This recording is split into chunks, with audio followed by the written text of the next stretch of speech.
شروع کرتی ہوں اللہ کے نام سے جو بے انتہا مہربان نہایت رحم فرمانے والا ہے۔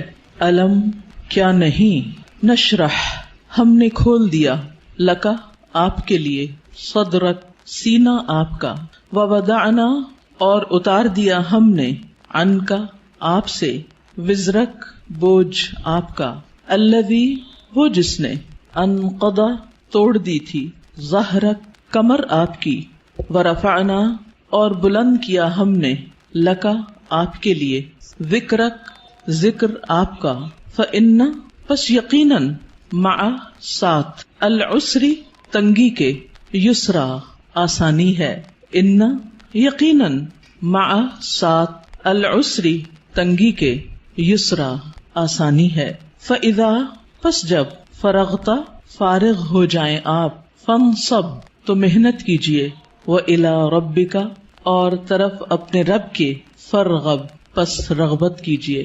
سورۃ الانشراح جس کا ایک نام سورۃ الشرح بھی ہے اور سورۃ علم نشرح بھی، یہ تین نام عام طور پر آپ کو مختلف مصاحف میں لکھے ہوئے ملیں گے۔ تینوں میں معنی ایک ہی ہے، مکی سورت ہے، پچھلی سورت کا تتمہ ہے یعنی کمپلیشن ہے۔ بعض کے خیال میں یہ دونوں ایک ہی سورت ہے، لیکن حقیقت یہ ہے کہ دونوں الگ الگ سورتیں ہیں، سورۃ الضحیٰ اور سورۃ علم نشرح۔ سورۃ الضحیٰ میں بھی رسول اللہ صلی اللہ علیہ وسلم پر اللہ سبحانہ وتعالیٰ کے انعامات کا ذکر ہے، اور اس سورت میں بھی آپ صلی اللہ علیہ وسلم پر اللہ سبحانہ وتعالیٰ نے جو انعامات کیے، احسانات کیے، ان کا ذکر ہے۔ سورۃ الضحیٰ میں حسی انعامات، ظاہری انعامات، نظر آنے والی چیزیں، ان کا ذکر ہے، اور سورۃ الشرح میں معنوی یا نظر نہ آنے والے لیکن حقیقت میں جو اللہ سبحانہ وتعالیٰ کے انعامات ہیں جن کا ذکر آگے آئے گا آج، ان کا ذکر ہے۔ حقیقت یہ ہے کہ کوئی بھی نعمت کسی کو بھی جب ملتی ہے تو اس پر لازم ہوتا ہے کہ وہ اس کا شکر ادا کرے۔ سورۃ الضحیٰ کے آخر میں آپ صلی اللہ علیہ وسلم کو بتا دیا گیا کہ آپ شکر ادا کرنے کے لیے کیا کیا کریں۔ کیا بتایا گیا؟ فَأَمَّا الْيَتِيمَ فَلَا تَقْهَرْ وَأَمَّا السَّائِلَ فَلَا تَنْهَرْ وَأَمَّا بِنِعْمَةِ رَبِّكَ فَحَدِّثْ، کہ جس طرح آپ پر احسانات ہوئے ہیں کہ اللہ تعالیٰ نے آپ کو یتیمی کی حالت میں بہترین ٹھکانہ عطا کیا اور بہترین آپ کو علم عطا کیا، نبوت عطا کی، تو اسی طرح آپ بھی یتیم کے ساتھ احسان کریں، اور جو سوالی کوئی آئے، علم کا سوالی یا مال کا سوالی، اس کے ساتھ نرمی کا سلوک کریں، اس کو ڈانٹے نہیں۔ یعنی آپ صلی اللہ علیہ وسلم کو دی جانے والی نعمتوں اور احسانات کا شکر ادا کرنے کا طریقہ بتایا جا رہا ہے، جیسی نعمتیں ویسا ہی شکر، اسی کی قسم کا شکر۔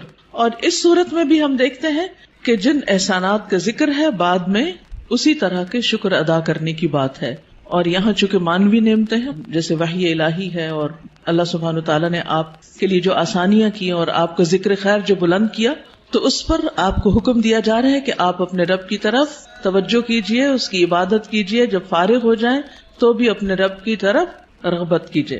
انسان جب کسی بھی نعمت کا شکر ادا کرتا ہے تو اللہ تعالیٰ کا وعدہ ہے کہ وہ اس نعمت کو بڑھا دیتا ہے اور زیادہ عطا کرتا ہے۔ ہمیں بھی اللہ تعالیٰ نے مختلف طرح کی نعمتیں اور ٹیلنٹس دے رکھے ہیں، بعض اوقات ہم اپنے ان ٹیلنٹس کو فل کیپیسٹی میں استعمال نہیں کرتے، نتیجہ کیا ہوتا ہے؟ ہماری صلاحیتوں کو زنگ لگ جاتا ہے۔ لیکن جتنا زیادہ ہم ان کو استعمال کرنے لگتے ہیں، جتنا زیادہ ہم ان کو دینے لگتے ہیں، اور خاص طور پر اگر کوئی شخص دین کی دعوت دینے والا ہو یا تعلیم دینے والا ہو، تو ایک استاد یا ایک داعی جتنا زیادہ اپنے مدعو کے ساتھ یا اپنے طالب علم کے ساتھ، اسٹوڈنٹ کے ساتھ محنت کرتا ہے، اس کے لیے قربانی کرتا ہے، اس کو سکھانے کی اور اس کو دینے کی کوشش کرتا ہے، تو اس کا علم اور تجربہ اتنا زیادہ بڑھتا چلا جاتا ہے۔ نہ صرف یہ کہ علم اور تجربہ بڑھتا ہے، بلکہ شاگردوں کے دل میں اس کے لیے محبت اور اس کے لیے رسپیکٹ اور اس کی قدر کا جذبہ بھی اسی طرح بڑھتا ہے۔ ہم سب بھی اپنے اپنے وقت میں طالب علم رہے، اور ہم سب جانتے ہیں کہ کس استاد کا ہماری نظر میں کیا مقام تھا، آج تک ہمیں یاد ہے۔ تو اسی طرح ہمارے شاگردوں کی نظر میں بھی ہر استاد کا اپنا اپنا ایک مقام ہے، اور کس کا مقام اور درجہ اور عزت اور محبت اور قدر زیادہ ہوتی ہے؟ جو اپنے شاگردوں کے لیے جتنا زیادہ مخلص ہوتا ہے، وہ علم دینے کے کام کو یا نبوت کا کام کو پیشہ نہیں ہوتا۔ یہ ایک اللہ سبحانہ تعالیٰ کی نعمت کا، اللہ تعالیٰ کے اس احسان کا کہ اس نے ہمیں یہ سب کچھ عطا کیا، اس کا شکر ادا کرنا ہوتا ہے، اظہار نعمت کرنا ہوتا ہے، اس کو شیئر کرنا ہوتا ہے، دوسروں کے ساتھ بانٹنا ہوتا ہے. اور انسانوں کی تعلیم و تربیت اور انسانوں کو کچھ بنانا یہ دنیا کا سب سے بڑا کام ہے. کیونکہ مادی چیزیں، پتھر توڑ کے گھر بنانا، کوٹ کے بجری سڑکیں بنانا، یہ بھی ایک کام ہے جو نظر آنے والی چیزیں ہیں، لیکن وہ تو ہمارے لیے مسخر ہیں، مطیع ہیں، فرما بردار ہیں. ہم جہاں چاہیں ان کو لگا دیں، جس طرح چاہیں ان کو رکھ دیں. لیکن انسان اتنی آسانی سے بات سننے والے نہیں ہوتے. ان کو مولڈ کرنا اور ان کو گھڑنا اور ان کو کچھ بنانا اور ان کو سنوارنا اور ان کو نکھارنا جو نبی صلی اللہ علیہ وسلم کے فرائض منصبی میں سے تھا. اور یہی آپ کے بعد ہر استاد کی ذمہ داری ہے کہ وہ طالب علموں کو صرف انفارمیشن ٹرانسفر کرنے والا نہ ہو، بلکہ ان کے اندر کے پوٹینشل کو، ان کی صلاحیت کو، ان کے اندر پائی جانے والی مختلف جو قوتیں ہیں ان کو نکھارنے اور معاشرے کے لیے اور خود اس شخص کے لیے زیادہ سے زیادہ مفید بنانے والی. اور یہ کام والدین کے بعد استاد ہی کرتا ہے اور یہ اس کی بہت بڑی ذمہ داری ہوتی. تو اس پس منظر کو سامنے رکھتے ہوئے ہم اس سورت کا انشاءاللہ مطالعہ کریں گے کہ ہمیں کیا کرنا ہے. سوال یہ پیدا ہوتا ہے کہ کیا یہ احکامات جو اس سورت کے اندر آئے ہیں صرف نبی صلی اللہ علیہ وسلم کے لیے خاص ہیں یا اس کے بعد ان لوگوں کے لیے بھی جو آپ کے طریقے پر چلنے والے ہوں اور آپ ہی کے کام کو آگے لے کر بڑھنے والے ہوں. تو حقیقت یہ ہے کہ یہ سب کے لیے ہیں، آپ کے لیے خاص اور ہمارے لیے عمومی طور پر. تو آئیے دیکھتے ہیں سورت کو. اللہ سبحانہ وتعالیٰ فرماتے ہیں الم نشرح لک صدرک. الم کیا نہیں سوالیہ انداز ہے اور یہ یقیناً کے معنوں میں ہے، قد کے معنوں میں. نشرح ہم نے کھول دیا. شرح کا لفظ ہوتا ہے کسی چیز کو چھوٹے چھوٹے ٹکڑے کر کے، جیسے گوشت ہے تو گوشت کے چھوٹے چھوٹے سلائسز کرنا، اس کو کاٹنا. تشریح سرجری کے لیے بھی آتا ہے. الم نشرح کیا ہم نے کھول نہیں دیا، لکا آپ کے لیے، آپ کی خاطر، کیا صدرک آپ کا سینہ. کیا ہم نے آپ کی خاطر، آپ کے لیے آپ کا سینہ کھول نہیں دیا، آپ کے دل کی تنگی کو دور نہیں کر دیا.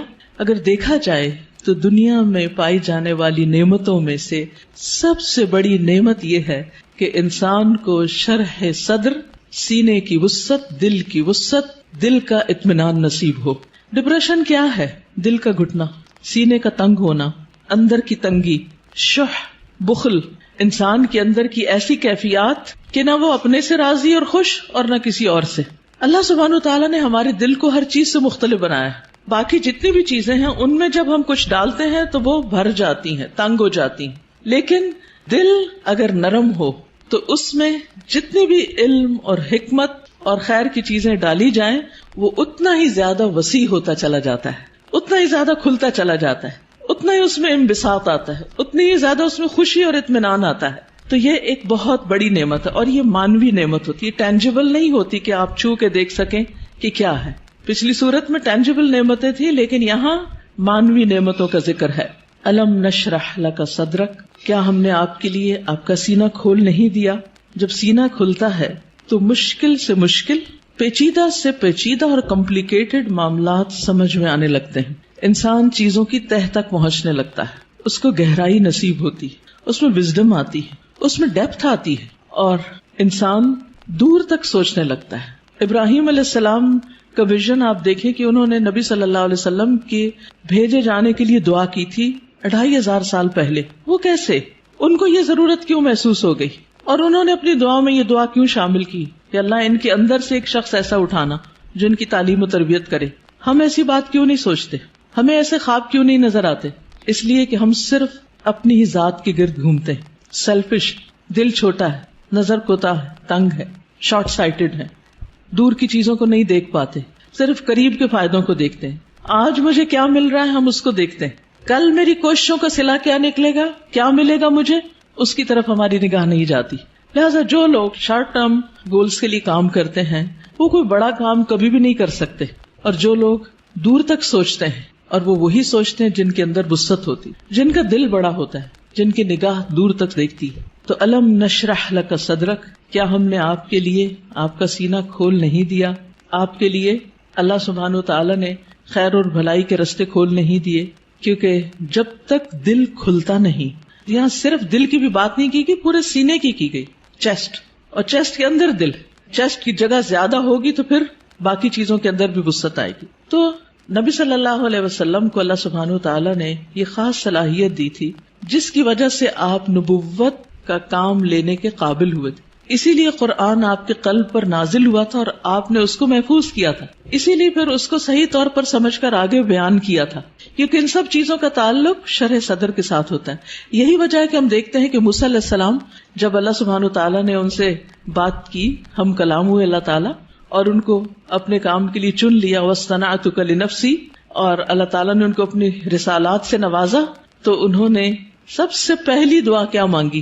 رب اشرح لی صدری ویسر لی امری واحلل عقدۃ من لسانی یفقہوا قولی، کہ اللہ میرا سینہ کھول دے، یہ ساری بات مجھے بھی سمجھ آئے اور دوسروں کو بھی سمجھ آئے، اور میرا کام آسان کر دے، اور میری زبان کی گرہ کھول دے تاکہ لوگ بات سمجھ سکیں، اور مجھے میرے گھر والوں میں سے ایک مددگار میرے بھائی ہارون کو عطا کر. تو بہرحال اللہ سبحانہ تعالیٰ جس کے ساتھ بھلائی کا ارادہ کرتا ہے، من یرد اللہ بہ خیرا یفقہہ فی الدین، اور پھر افمن شرح اللہ صدرہ، کیا بھلا وہ جس کا سینہ اللہ نے کھول دیا، فہو علی نور من ربہ، اور وہ اپنے رب کی طرف سے ایک نور پر ہو. تو جس کا سینہ اللہ تعالیٰ کھول دے، اور خصوصاً جس کو اللہ ہدایت دینا چاہتا ہے، صحیح راستہ دکھانا چاہتا ہے، تو اس کے بارے میں کیا فرمایا؟ من یرد ان یہدیہ یشرح صدرہ للاسلام، جس کو اللہ ہدایت دینا چاہتا ہے اس کا سینہ اسلام کے لیے کھول دیتا ہے، اس کو وسعت عطا کر دیتا ہے، اس کے دل میں پھر اسلام کی محبت پیدا ہو جاتی، وہ اس کے لیے کچھ کرنا چاہتا ہے. اور ساری قربانیاں اس کے بعد ہی ہوتی ہیں جب انسان کا سینہ کھل جاتا ہے. اور پھر آپ دیکھیں کہ سینہ تنگ کب ہوتا ہے، دل تنگ کب ہوتا ہے؟ جب لوگ ہم پہ باتیں کرتے ہیں، جب لوگ ہمیں ہرٹ کرتے ہیں، تو پھر ان کی طرف سے ہمارا دل تنگ ہو جاتا ہے، پھر ہم معاف نہیں کر سکتے، پھر ہم اپنے دل میں حسد اور بغض اور ان چیزوں کو بھر لیتے ہیں، پھر ہم ان لوگوں کے ساتھ خیر اور بھلائی نہیں کر سکتے. لیکن آپ دیکھیے کہ پیغمبروں کو لوگوں نے کون سا لقب ہے جو نہیں دیا، ساحر، کاہن، مجنون، شاعر، نہ جانے کیا کچھ، لیکن کیا انہوں نے ان باتوں کو دل میں رکھا اور لوگوں سے انتقام لیے اور جوابی کارروائیاں کی، یا ان کو معاف کر کے پھر بھی ان کی ہدایت کی دعائیں کرتے رہے؟ جنہوں نے پتھر مارے طائف کے سفر پر، آپ نے ان کے لیے کیا کیا؟ ان کے لیے بھی دعائیں کی. ہر موقع پر، نہ صرف یہ کہ نبی صلی اللہ علیہ وسلم نے، بلکہ باقی پیغمبروں میں. آج بھی جو شخص واقعی سچے دل سے اسلام کی خدمت کرنا چاہتا ہے، یعنی جس کے دل میں اسلام کی خدمت کا جذبہ ہے، اسے لازمی طور پر اپنے دل کی وسعت کے لیے دعا کرنی، اسے اپنے دل کو کھلا کرنا ہوگا، اسے لوگوں کو معاف کرنا ہوگا، اسے لوگوں کی غلطیوں سے درگزر کرنا ہوگا. اس کے علاوہ بعض لوگوں نے اس کا یہ معنی بھی بیان کیا ہے کہ نبی صلی اللہ علیہ وسلم کا شق صدر کیا گیا تھا، آپ کے سینے کو واقعی لٹرلی کھولا گیا تھا 2 مرتبہ، ایک دفعہ بچپن میں اور ایک دفعہ بڑے ہو کر معراج کے موقع پر. اور اس میں کیا ہوا تھا کہ آپ صلی اللہ علیہ وسلم کے پاس جبریل آئے، انہوں نے آپ کا سینہ کھولا، ساتھ ان کے سونے کا پیالہ تھا جس میں زمزم کا پانی تھا، آپ کا دل نکالا گیا اور پھر اسے زمزم کے پانی سے دھویا گیا اور واپس اس میں ایمان اور حکمت بھر کے اندر رکھ دیا گیا. تو لٹرلی بھی آپ کے سینے کو کھول کر آپ کو، یعنی کہ آپ کے دل کو صاف کر دیا گیا، اور اس میں کسی کے لیے کسی طرح کبھی کوئی حسد، بغض اور کوئی بھی چیز باقی نہ رہی. اور آج اسی چیز کی ہم سب کو بھی ضرورت ہے کہ ہمارے دلوں میں کسی کے لیے کوئی نفرت اور کوئی بھی حسد اور بغض نہ ہو، لوگوں کو معاف کرنا جانے اور خوش رہیں، مطمئن رہیں. ایسے ہی دلوں کے اندر ایمان آتا ہے، ایمان بڑھتا ہے، ایمان کی زینت ہوتی ہے، اور پھر ایسے ہی لوگوں کو ہدایت ملتی ہے، حق کی معرفت ملتی ہے. تو الم نشرح لک صدرک، جب سینہ کھلتا ہے تو انسان تقدیر پر بھی راضی ہو جاتا ہے. انسان چھوٹی چھوٹی باتوں کو لے کے بیٹھ نہیں جاتا، انسان اپنے وقت کو ضائع نہیں کرتا، انسان تقدیر پر راضی ہو جاتا ہے. انسان کا پھر عبادت میں دل لگتا ہے، عبادت کی طرف لپکتا ہے، عبادت کی طرف دوڑتا ہے. نماز پھر قرۃ عین لگتی ہے، آنکھوں کی ٹھنڈک لگتی، نماز پھر بوجھ نہیں لگتی، اللہ تعالیٰ کے کسی بھی حکم کو اپنانا مشکل نہیں لگتا. اور یہ صرف اس وقت ہوتا ہے جب انسان کا سینہ کھل جاتا ہے. الم نشرح لک صدرک، اور پھر کوئی بات سمجھنے میں رکاوٹ نہیں آتی. انسان بنا کہے دوسروں کی باتیں سمجھنے لگتا ہے، اسے دوسروں کی ضروریات نظر آنے لگتی ہیں، وہ دوسروں کی کیئر کرنے لگتا ہے. دوسری نعمت جس کا ذکر کیا گیا، وَوَضَعْنَا عَنْكَ وِزْرَكَ، اور ہم نے اٹھا دیا آپ سے، ہٹا دیا آپ سے، وزرک آپ کا بوجھ. وضع ان کا مطلب ہوتا ہے کسی چیز کو اٹھا لینا، اور وزر کہتے ہیں بھاری بوجھ کو. اور وزر قرآن مجید میں گناہ کے معنی میں بھی آتا ہے، ذنب کے معنی میں بھی. اب یہاں نبی صلی اللہ علیہ وسلم سے ان کے بوجھ ہٹا دیے گئے. اور یہاں پر آپ دیکھیں سورۃ الضحیٰ میں جو انداز تھا وہ کیا تھا کہ الم یجد کا یتیمن، سیکنڈ پرسن، الم یجد کا یتیمن، کیا اس نے آپ کو یتیم نہ پایا، فآوا ووجدک ضالا فہدی ووجدک عائلا فاغنی. لیکن یہاں زیادہ پرسنل انداز ہے، ووضعنا عنک وزرک، ہم نے آپ کا بھاری بوجھ آپ سے ہٹا دیا. اس بوجھ سے مراد کیا ہے؟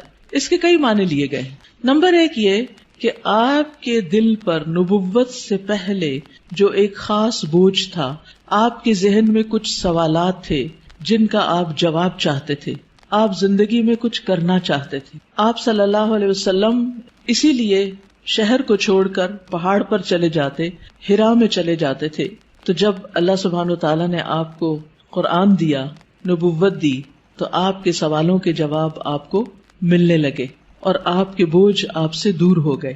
اسی طرح یہ معنی بھی کیا جاتا ہے کہ آپ صلی اللہ علیہ وسلم پر جو وحی کے نازل ہونے کے بعد ایک خاص کیفیت طاری ہو گئی تھی، آپ کے اندر ایک خوف کی کیفیت تھی. آپ واپس گئے اور آپ اپنی بیوی سے کہنے لگے کہ آپ مجھے کمبل اڑا دیں، چادر اڑا دیں. اور پھر حضرت خدیجہ جو تھی انہوں نے آپ کی کیئر کیا، آپ کا خیال رکھا. آپ کو اللہ تعالیٰ نے بہترین مددگار دیے. آپ کے پیغام پر سب سے پہلے حضرت خدیجہ ہی ایمان لے آئیں. پھر اسی طرح حضرت ابو بکر جو آپ کے دلی دوست تھے وہ آپ پر ایمان لے آئے. تو یہ جو وحی کی کیفیت تھی اور یہ جو فرشتے کو دیکھ کر آپ پر ایک خوف اور ایک بوجھ پڑ گیا اور آپ پر ایک پریشانی آ گئی، اور پھر کچھ عرصے کے لیے جیسے وحی کا سلسلہ منقطع بھی ہوا، اس میں بھی آپ پر پریشانی آئی، تو اللہ سبحانہ وتعالیٰ نے وہ سارے بوجھ آپ سے ہٹا دیے، وہ پریشانیاں آپ کی دور کر دی. اسی طرح یہ معنی بھی کیا جاتا ہے کہ نبوت سے پہلے کے 40 سال جو آپ کے اللہ تعالیٰ کی عبادت میں نہیں گزرے تھے، جس کا آپ کو ملال تھا، تو وہ کیفیت بھی آپ سے دور کر دی گئی. پھر اسی طرح یہ معنی بھی کیا گیا ہے کہ خلاف اولا جو کام آپ سے ہوئے، خلاف اولا کا مطلب یہ ہوتا ہے کہ پیغمبر کا درجہ اور مقام بہت بڑا ہوتا ہے. جیسے ایک مقولہ ہے نا کہ حسنات الابرار سیئات المقربین، جو نیک لوگوں کی نیکیاں ہوتی ہیں وہ مقربین کے غلطیاں شمار ہوتی ہیں. یعنی جو اللہ کے خاص اور مقرب بندے ہوتے ہیں ان کے لیے سٹینڈرڈ بہت ہائی ہے کہ ان کا اخلاق بھی عظیم ترین ہو اور ان سے چھوٹا سا بھی کوئی قصور کوتاہی کمی بیشی نہ ہو. لیکن نبی صلی اللہ علیہ وسلم انسان بھی تھے. جیسے عبس وتولی میں آیا کہ ایک شخص آپ کے پاس آیا کچھ پوچھنے کے لیے، آپ نے تھوڑی سی اس سے بے رخی برتی. تو یہ بے رخی کیا تھی؟ یہ اللہ سبحانہ تعالیٰ کی نگاہ میں ایک قصور تھا آپ کا. تو وزر کا معنی قصور بھی کیا گیا ہے. تو اللہ تعالیٰ نے وہ بھی آپ کا اگلے پچھلے سب قصور معاف کر دیے اور آپ کے بوجھ آپ سے ہٹا دیے. وَوَضَعْنَا عَنْكَ وِزْرَكَ الَّذِي أَنْقَضَ ظَهْرَكَ، وہ جس نے آپ کی کمر توڑ دی، یعنی آپ کو جس کا بہت زیادہ بوجھ محسوس ہوتا تھا. نقیض ہوتا ہے کسی چیز کو اس طرح توڑنا کہ اس میں سے کڑکڑانے کی آواز ہو، یعنی کڑکڑاہٹ. جیسے چارپائی کے اوپر اگر زیادہ لوگ بیٹھ جائیں تو کیا ہوتا ہے، یا کبھی کرسی کے اوپر کوئی بھاری شخص بیٹھ جائے تو اس کے اندر سے جو آواز نکلتی ہے نا، تو وہ کیا کہلاتی ہے؟ نقیض کہلاتی ہے. تو انقضا ظہرک، یعنی جس نے آپ کی پیٹھ کو بوجھل کر دیا تھا. آپ کے اوپر ایسی ذمہ داری آ پڑی تھی کہ آپ اس کی وجہ سے بہت دبے ہوئے یا آپ بہت اس کی وجہ سے بوجھل محسوس کر رہے تھے. تو اللہ سبحانہ تعالیٰ نے وہ بھی آپ سے دور کر دیا. وَرَفَعْنَا لَكَ ذِكْرَكَ، اور آپ کا ذکر خیر بلند کر دیا، یعنی آپ کو شہرت عطا کی، آپ کو بلندی عطا کی. نہ صرف یہ کہ آپ کو، بلکہ آپ کے ذکر کو، یعنی آپ کے نام کو، آپ کے مقام کو، آپ کے درجے کو بہت بلندی ملی. اور اس کے لیے ایک حدیث میں آتا ہے کہ نبی صلی اللہ علیہ وسلم نے فرمایا کہ جبریل علیہ السلام میرے پاس آئے اور کہا کہ آپ کا رب کریم پوچھتا ہے کہ آپ کیا جانتے ہیں کہ میں نے آپ کے ذکر کو کس طرح بلند کیا ہے؟ رفعنا لک ذکرک کیسے ہوا؟ میں نے جواب دیا کہ اس حقیقت کو اللہ تعالیٰ ہی بہتر جانتے ہیں. تو اللہ تعالیٰ نے فرمایا کہ آپ کے ذکر کی بلندی کی کیفیت یہ ہے کہ جہاں میرا ذکر کیا جائے گا وہاں آپ کا بھی ذکر کیا جائے گا، یعنی نبی صلی اللہ علیہ وسلم کا ذکر بھی. اب اسی لیے ہم دیکھتے ہیں کہ جب ایک شخص مسلمان ہوتا ہے تو کیا پڑھتا ہے؟ لا الہ الا اللہ اور محمد الرسول اللہ، یعنی اسلام میں انٹر ہونے کے لیے جو کلمہ پڑھا جاتا ہے. اسی طرح اشہد ان لا الہ الا اللہ و اشہد ان محمدن عبدہ و رسولہ. پھر اسی طرح آپ دیکھیے کہ 5 وقت جو نماز ہوتی ہے آذان، اس میں اشہد ان لا الہ الا اللہ و اشہد ان محمد الرسول اللہ. پھر نماز میں تحیات اور پھر اس کے بعد درود شریف، اس میں بھی نبی صلی اللہ علیہ وسلم کا ذکر ہوتا ہے. پھر اسی طرح جب بھی جہاں بھی جو بھی آپ کا نام لے ساتھ آپ کے اوپر درود و سلام بھیجے، پڑھنے والا بھی اور سننے والا بھی. یہ بھی آپ کے ذکر کی بلندی اور آپ کی قدردانی ہی کا ایک ذریعہ ہے. پھر اسی طرح اور کون سے مواقع جہاں آپ کا ذکر خیر بلند ہوتا ہے، یعنی آپ کی دنیا میں جتنے بھی چاہنے والے وہ دشمنوں کے پروپیگنڈے سے متاثر نہیں ہوتے. آپ دیکھیے اس وقت کتنی ہی ایسی ویب سائٹس ہیں اور کتنے ہی ایسے فورمز ہیں کہ جہاں نبی صلی اللہ علیہ وسلم کے خلاف بہت عجیب و غریب قسم کی باتیں کی جاتی ہیں. ایک عام مسلمان بھی جب ان کو پڑھتا ہے تو وہ یقین نہیں کرتا یا ایک دم غصے میں بھی آ جاتا ہے اور اس کے دل میں آپ صلی اللہ علیہ وسلم کی محبت جاگ اٹھتی. اور جس محفل میں بھی اور جہاں بھی آپ کا ذکر کرتا ہے کوئی بھی مومن، وہ محبت سے، عقیدت سے اور احترام سے ہی آپ کا ذکر کرتا ہے. پھر اسی طرح آپ دیکھیے کہ دنیا میں شاید ہی کوئی ہو کہ جس کو آپ کے بارے میں علم نہ ہو، آپ کی خبر نہ ہو. اور کوئی بھی شخص، خواہ وہ یہودی ہو یا عیسائی ہو یا کوئی اور ہو، اس وقت تک مسلمان نہیں ہو سکتا جب تک کہ وہ آپ پر ایمان نہ لائے. آپ کی نبوت قیامت تک کے لیے ہے. آپ پر جو کتاب نازل ہوئی قرآن مجید، وہ ہمیشہ کے لیے محفوظ ہے. باقی انبیاء کے معجزات ان کے ساتھ ہی دنیا میں سے ختم ہو گئے، لیکن نبی صلی اللہ علیہ وسلم کا معجزہ کیا ہے؟ قرآن مجید. یعنی جہاں قرآن کا ذکر آتا ہے وہاں آپ کا ذکر آتا ہے کہ آپ پر نازل ہوا. اور پھر اس طرح بھی آپ کا ذکر خیر ہوتا ہے، آپ کے درجات میں بلندی ہوتی ہے. جمعے کو خطبہ دیا جاتا ہے یا کوئی بھی لیکچر دیا جاتا ہے تو ہم شروع میں کیا کہتے ہیں؟ نحمدہ ونصلی، اللہ کی حمد و ثنا اور نبی صلی اللہ علیہ وسلم کا ذکر، آپ پر درود و سلام. آپ صلی اللہ علیہ وسلم کی باتیں جو ہیں ان کو جس طرح محفوظ کیا گیا اور اس کے لیے جو کوششیں ہوئی اور لاکھوں لوگوں نے اس میں جو محنتیں کی، وہ بھی آپ صلی اللہ علیہ وسلم کی شان کو بلند کرنے کا ذریعہ ہے. کیونکہ آپ کا کلام باقی لوگوں کے کلام سے بہت مختلف، یعنی آپ کی جو گفتگو تھی، آپ کی جو احادیث ہیں، اوتی تو جوامع الکلم، اور اسی طرح کچھ اور بھی خصوصیات، یعنی اس پر کتابیں بھی لکھی گئی ہیں کہ نبی صلی اللہ علیہ وسلم کے خاص خصائص کیا تھے جس کی وجہ سے آپ کا درجہ باقیوں کے مقابلے میں بلند ہے. وَرَفَعْنَا لَكَ ذِكْرَكَ، اب کرنا کیا چاہیے؟ فَإِنَّ مَعَ الْعُسْرِ يُسْرًا، آپ کو تسلی دی جا رہی کہ یقیناً تنگی کے ساتھ آسانی بھی ہے. تنگی کیا تھی؟ یعنی آپ صلی اللہ علیہ وسلم جب نبوت کا کام کرتے تھے، یعنی لوگوں کو اسلام کی طرف بلاتے تھے، تو لوگ آپ کی بات نہیں مانتے تھے. خصوصاً مکہ میں، یہ سورت مکی ہے، مکہ میں آپ کی بہت مخالفت ہوتی تھی. تو اس میں آپ دیکھیے کہ نبی صلی اللہ علیہ وسلم کو تسلی دی جا رہی ہے کہ عسر کے ساتھ یسر بھی ہے، ساتھ ہی ہے. یعنی جہاں تنگی ہے وہیں آسانی بھی ہے. یہ نہیں کہا کہ تنگی کے بعد آسانی ہے، بلکہ جہاں مشکل ہوگی وہاں آسانی بھی ہوگی. یعنی جب آپ لوگوں کو اسلام کی بات بتائیں گے تو کچھ لوگ انکار کریں گے، لیکن اس کے ساتھ ساتھ کچھ لوگ اس دعوت کو قبول بھی کریں گے. وہ آپ کے ساتھی بنتے چلے جائیں گے، آپ کے مددگار ہوں گے، آپ کے سپورٹرز ہوں گے، آپ کے ساتھ بڑے بڑے کام کریں گے مل کر. تو یہ آپ کے لیے آنکھوں کی ٹھنڈک ہوں گے، آپ کے لیے خوشی کا سبب ہوں گے. لیکن یہ خوشی کب نصیب ہو سکتی ہے؟ جب آگے بڑھ کر آپ ان کو اسلام کی طرف بلائیں گے اور ان کو دین کی تعلیم دیں گے. تو آپ دیکھیے کہ نبی صلی اللہ علیہ وسلم کے لیے بھی اس میں سبق ہے اور ہم سب کے لیے بھی. فَإِنَّ مَعَ الْعُسْرِ يُسْرًا، اور پھر إِنَّ مَعَ الْعُسْرِ يُسْرًا، تکرار ہے، یقیناً تنگی کے ساتھ آسانی. اس میں آپ دیکھیے دونوں لفظ جو ہیں ان میں ایک کے ساتھ ال آیا ہے اور ایک تنوین کے ساتھ آیا. ال جو ہے جب کسی لفظ پر آ جاتا ہے تو وہ لفظ کیا ہو جاتا ہے؟ خاص، پراپر ناؤن ہو جاتا ہے، یعنی کسی خاص چیز کی طرف اشارہ ہے. لہذا دونوں دفعہ العسر ہے، ان دونوں کا مطلب ایک ہی ہے. لیکن یسرا، یسر کیا ہے؟ یسرن اسم نکرہ. نکرہ میں کیا پایا جاتا ہے؟ میں کئی دن سے اب یہ لفظ دہرا رہی ہوں. کیا پایا جاتا ہے؟ تفخیم. تفخیم، تفخیم کیا ہوتا ہے؟ فخامہ کیا ہوتا ہے؟ کسی چیز کو بڑا کرنا. تو یسر کیا ہے؟ یسر زیادہ ہے، تنگی کا موقع کم ہے. آپ دیکھیے کہ عموماً کیا ہوتا ہے، کوئی بھی کسی بھی چیز میں جب ہم تنگ ہوتے ہیں یا مشکل وقت ہوتا ہے یا ہم بیمار ہوتے ہیں یا کچھ، تو وہ مواقع یا اوقات کم ہوتے ہیں، لیکن عام طور پر جو ایک طرح سے نارمل حالات ہیں وہ زیادہ ہوتے ہیں. کہیں چوٹ لگتی ہے، درد ہوتی ہے، کہ خون بہتا ہے، کچھ ہوتا ہے تو تھوڑی دیر کے لیے ہوتا ہے، پھر اس کے بعد آہستہ آہستہ ٹھیک ہو جاتا ہے، چلی جاتی ہے وہ تکلیف.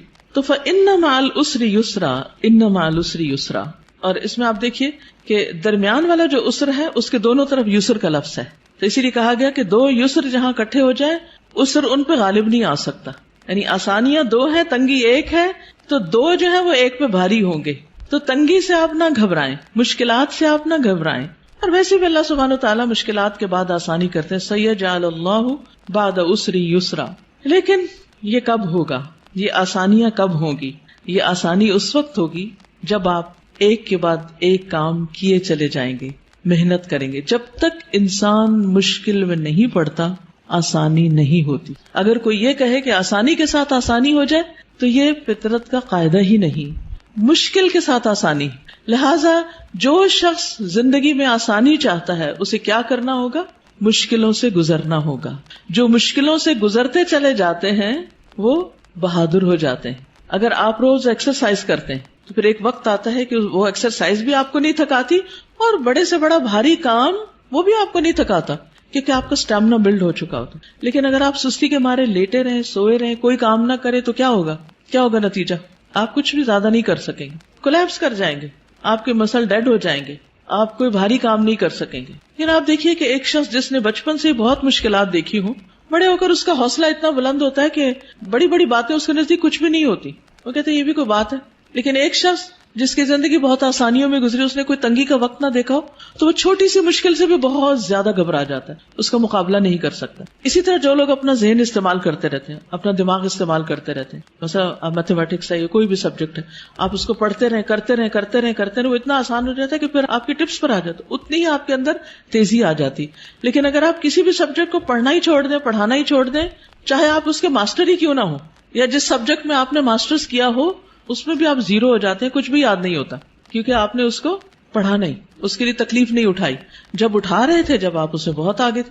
تو کوئی بھی چیز زندگی میں تنگی کے ساتھ ہی آسانی کی طرف جاتی ہے، آسانی کے ساتھ آسانی نہیں. اور اس میں آپ دیکھیے کہ مثلا مختلف تکلیفیں انسان پر جب آتی، مثلا بیماری ایک تنگی کی حالت ہے، اس میں آسانی کیا ہوتی؟ کیا کیا آسانیاں ہو جاتی ہیں بیماری میں؟ نماز چھوٹی ہو جاتی ہے، لیٹ کے پڑھتے ہیں، تیمم کر لیتے ہیں. کتنے لوگ آپ کا خیال رکھتے ہیں، وہ جو آپ کو دنوں تک نہیں پوچھتے وہ آپ کا حال پوچھنے آ جاتے ہیں، آپ کی عادت کرنے آ جاتے ہیں، آپ سے ملاقات کرنے آ جاتے ہیں. اور کیا ہوتا ہے؟ دعائیں آپ کی بھی قبول ہوتی ہیں اور دوسرے آپ کے لیے دعائیں کرنے لگتے ہیں. وہ آپ کو جو دعا میں یاد نہیں تھے آپ ان کی دعاؤں میں آ جاتے اور اتنی زیادہ پھر دعائیں کرتے ہیں. بچہ بیمار ہو جائے تو ماں کی دعاؤں کا حال دیکھیں، ماں بیمار ہو جائے تو بچے کی دعاؤں کا حال دیکھیں.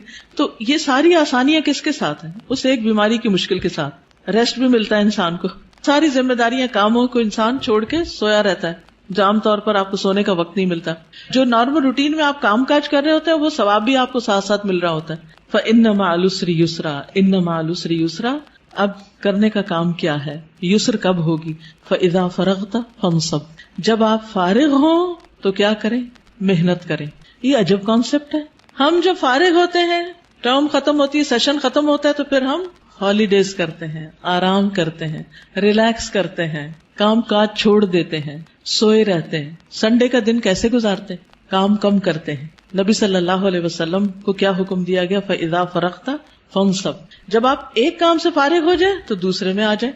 مثلا اگر آپ جہاد کے کام سے فارغ ہوئے، تعلیم کے کام سے فارغ ہوئے تو اللہ کے ذکر اور نماز اور تہجد کی طرف. آپ دیکھیے کہ سارا دن آپ کے کام ہوتے تھے اور پھر رات ہوتی تھی تو آپ عبادت میں کھڑے ہو جاتے تھے، لیکن اسی سے تو آپ کے درجے بلند ہوئے کہ آپ کو مقام محمود ملا. تو جو شخص محنت کرتا ہے اسی کو بلندیاں ملتی. اور یہی سبق ہم سب کے لیے ہے کہ کام کے بعد آرام نہیں، کام کے بعد کام اور پھر کام اور پھر کام. بس کام کی شکل بدل جائے گی، وہی ریلیکسیشن ہے. کیونکہ جب آپ ایک کام کر کر کے تھکتے ہیں نا تو دوسرا کام شروع کر دیتے ہیں، تو آپ کیا کرتے ہیں؟ اس پہلے کام کی تھکاوٹ سے نکل آتے ہیں اور دوسرے کام کی تھکاوٹ جب دوسرے سے تھکتے تو آپ پھر ایک اور کام شروع کر دیتے ہیں.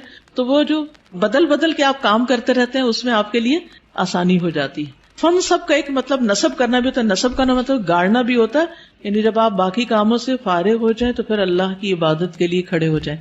آپ کتنا قیام کرتے تھے، کتنا کھڑے ہوتے تھے، پاؤں سوج جاتے تھے. جب آپ کو کہا گیا کہ آپ کے تو اگلے پچھلے سارے گناہ معاف ہو گئے ہیں تو آپ نے کیا فرمایا؟ افلا اکون عبدا شکورا، کیا میں اللہ کا شکر گزار بندہ نہ بنوں؟ ہم شکر کیسے ادا کرتے ہیں؟ صرف زبانی کلامی.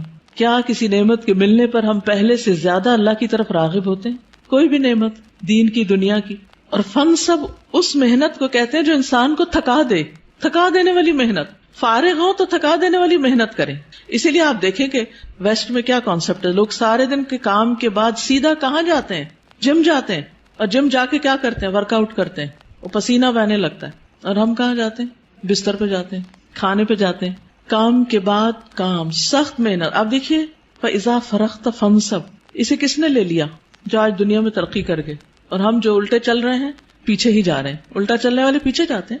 ہم نے اس قرآن کو سمجھا ہی نہیں اور اس کے مطابق عمل کیا ہی نہیں. وَإِلَىٰ رَبِّكَ فَارْغَب، صرف ورک آؤٹ کر کے تھکنا مراد نہیں ہے، بلکہ اپنے رب کی طرف رغبت کرنا ہے، اپنے رب کی طرف رجوع کی. آپ دیکھیے کہ انسان جس سے محبت کرتا ہے نا، تو جب انسان تھک جاتا ہے نا، تو پھر اس کا کیا دل چاہتا ہے؟ اب اس سے بات کرے، اب اس سے ملاقات کرے. تو جو اللہ سے محبت کرتا ہے وہ دنیا کے کام کاج سے جب تھکتا ہے تو نماز کی طرف راغب ہوتا ہے، تاکہ اللہ سے بات کرے، اللہ کا ذکر کرے، اللہ کو یاد کرے. نبی صلی اللہ علیہ وسلم نے حضرت فاطمہ کو کیا سکھایا تھا؟ سارے دن کے کام کار کر کے تھک جاتی تھی، خادم دیا یا کچھ اور؟ تسبیحات. یہ تسبیحات پڑھ لیا کرو، تھکاوٹ دور ہو جائے گی. اور واقعی آپ بھی پڑھ کے دیکھیے، اِلیٰ ربک فارغب، تھکاوٹ دور ہو جائے گی، انسان بالکل ریلیکس ہو جاتا ہے. جب انسان اور کام کر کر کے تھک جاتا ہے نا، تو میں تو ہمیشہ سمجھتی ہوں کہ نماز ریلیکس کرنے کے لیے آتی، ذکر بھی ہو رہا ہوتا ہے، ایکسرسائز بھی ہو رہی ہوتی. جب آپ پڑھ کے اٹھتے ہیں تو بالکل یوں ریلیف ملتا ہے جیسے وَوَضَعْنَا عَنْكَ وِزْرَكَ، سارے بوجھ اتر گئے، سارے گلے شکوے ختم، جو مشکلات ہیں ان کے لیے دعا کر لی، اللہ تعالیٰ کے آگے رو دھو لیے، دل کے بوجھ بھی اتر گئے، جسمانی بوجھ بھی اتر گئے. ویسے بھی کہ کوئی ہے ہماری سننے والا، تو یہ اسی کو نصیب ہوتا ہے جو اللہ کی طرف رغبت کرتا ہے. اسی طرح بعض اس کا معنی یہ بھی لیا ہے کہ نماز پڑھنے کے بعد پھر آپ ایک دم اٹھ نہ جائیں، بلکہ نماز کے بعد کے اذکار کریں. اسی طرح دنیا کے کاموں کے بعد عبادت کریں، عبادت کے بعد دنیا کے کام کریں، یعنی ایک کام کے بعد دوسرا کام. اس طرح ایک بیلنس ہوتا ہے، کیونکہ بہت سے لوگ جو دین کی دعوت دیتے ہیں بس وہ پڑھنے پڑھانے میں لگے رہتے ہیں، عبادت سے غافل ہو جاتے ہیں. عبادت ایکولی امپورٹنٹ ہے، ذکر اذکار ایکولی امپورٹنٹ ہے. نتیجہ کیا ہوتا ہے؟ طرح طرح کی مشکلات کا شکار ہو جاتے، پھر وہ ایک روحانی اسٹرینتھ اور ایمانی قوت نہیں ہوتی، لہٰذا وہ آنے والے چیلنجز اور مشکلات کا مقابلہ نہیں کر سکتے. وہ جو بڑے جذبوں کے ساتھ ایک کام شروع ہوتا ہے وہ کیا ہوتا ہے؟ نیچے بیٹھ جاتا ہے اور انسان پیچھے ہٹنے لگتا ہے. تو اس لیے بہت ضروری ہے کہ انسان دنیا کا کام اور اس کے ساتھ ساتھ عبادت کا کام، دین کی تبلیغ کا کام اور اس کے ساتھ ساتھ اللہ کا ذکر اور عبادت، یہ پرفیکٹ بیلنس قائم کر دیتا ہے. ورنہ نبی صلی اللہ علیہ وسلم نے فرمایا، یا ابن آدم، اے آدم کے بچے، تفرغ لعبادتی، اللہ سبحانہ وتعالیٰ فرماتے ہیں اے آدم کی اولاد میری عبادت کے لیے فارغ ہو، وقت نکالو. املا قلبک غنا، میں تمہارے دل کو غنا، بے نیازی سے بھر دوں گا، دل کو راحت دے دوں گا. واملا یدیک رزقا، اور تیرے دونوں ہاتھ رزق سے بھر دوں گا، رزق دوں گا تمہیں. یا ابن آدم، اے آدم کے بیٹے، لا تبعد منی، مجھ سے دور نہ ہونا، عبادت سے منہ نہیں موڑنا. فاملا قلبک فقرا، ورنہ تیرے دل کو محتاجی سے بھر دوں گا. ہر وقت تمہیں غم پریشانی لگی رہے گی کہ میرے پاس کچھ نہیں، میری یہ بھی ضرورت ہے، یہ بھی، اس چیز کا کیا ہوگا، اس کام کا کیا ہوگا، یہ ضرورت کہاں سے پوری ہوگی، فکر فکر فکر. واملا یدیک شغلا، اور تیرے دونوں ہاتھ کام سے بھر دوں گا، تجھے کاموں سے فرصت نہیں ملے گی اور تیرے دل کو پریشانی سے نجات نہیں ملے گی. کیوں؟ اس لیے کہ تو عبادت کے لیے وقت نہیں نکالتا. تو ہم سب کو پریشانی اور سخت مصروفیت سے بچنے کے لیے اپنی عبادت کے لیے وقت نکالنا لازم ہے. اور اس میں آپ دیکھیے خاص طور پر فجر کے وقت نماز، اذکار، قرآن کی تلاوت، دن کا آغاز اللہ کی عبادت سے ہو، کیونکہ اگر اس میں اللہ کی عبادت کا عنصر شامل نہیں تو پھر انسان تکلیفات سے نجات نہیں پا سکتا. کچھ لوگ جب ان کو دنیا میں مشکلات آتی ہیں تو اللہ سے اور دور ہو جاتے ہیں، کچھ لوگ اللہ کی طرف راغب ہوتے ہیں. اب کل ہی کسی نے مجھے فون کیا کہ میرا ایک بھائی ہے، حافظ قرآن ہے، لیکن دین سے دور ہو گیا ہے کیونکہ اس کو کوئی جاب نہیں ملی، اس کو بیماری لاحق ہو گئی وغیرہ وغیرہ. اب نمازوں میں بھی کوتاہی ہے اور قرآن بھی نہیں پڑھتا. میں نے کہا اس کا حل صرف یہی ہے کہ وہ ان دو چیزوں کی پابندی شروع کرے، ساری مشکلات دور ہو جائیں گی. اور دوسرا بھائی کہتی ہے اس کو بھی پریشانی آئی تھی لیکن وہ اور زیادہ اللہ کی طرف راغب ہو گیا، جاب بھی اچھی مل گئی اور ویسے بھی خوشحال مطمئن ہے، زندگی بھی ٹھیک گزر رہی. یہ جو زندگی میں پریشانیاں آتی اس لیے ہے کہ اللہ تعالیٰ کیا چاہتا ہے کہ بندے تھوڑا وقت میرے لیے بھی نکالو.